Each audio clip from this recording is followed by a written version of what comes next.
بسم الله الرحمن الرحيم. القارعة.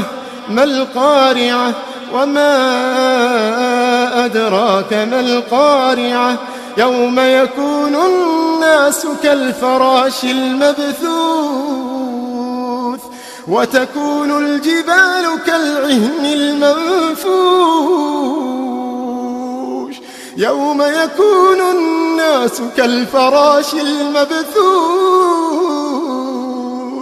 وتكون الجبال كالعهن المنفوش فأما من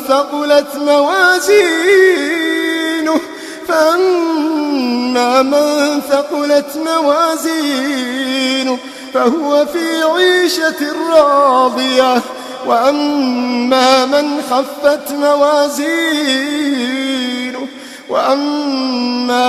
خفت موازينه فأمه هاوية وما أدراك ما هي نار حامية